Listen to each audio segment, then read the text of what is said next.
The famous Longfellow brothers were born and raised in Portland, Maine in the 1800s. Henry Wadsworth was born in 1807 and Samuel in 1819. Henry became a Harvard professor of literature and one of America's greatest writers, authoring works like Paul Revere's Ride and the Song of Hiawatha. There were over 24 different companies that published his works. His writings became immensely popular throughout Europe, and one of his most loyal fans was President Abraham Lincoln. While Henry was publishing his books, dark clouds were gathering over his life and over the United States.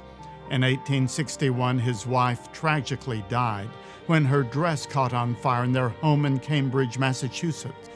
That same year, the Civil War broke out, tearing the nation apart.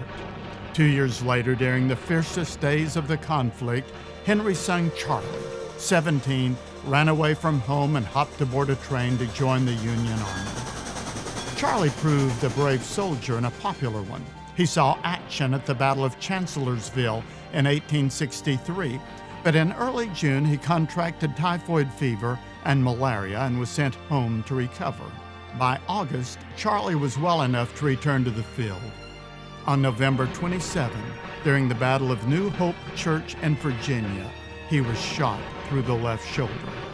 The bullet nicked his spine and came close to paralyzing him. He was carried into the church and later taken to Washington to recover. Receiving the news on December 1st, Henry left immediately for Washington. He found his son well enough to travel, and they headed back to Cambridge, arriving there on the 8th.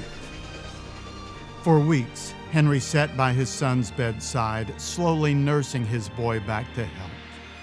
On Christmas Day, December 25, 1863, Henry gave vent to his feelings, writing a reflective carol that can only be understood against the backdrop of the war.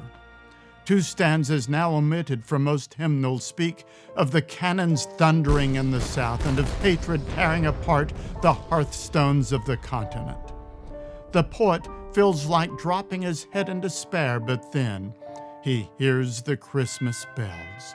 Their triumphant pealing reminds him that God is not dead, nor doth he sleep.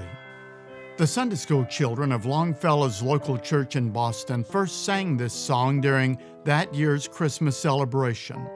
"I Heard the Bells on Christmas Day" reminds us that no matter how deep our pain or sorrow, we are but a breath away from the sweet bells and singing of heaven.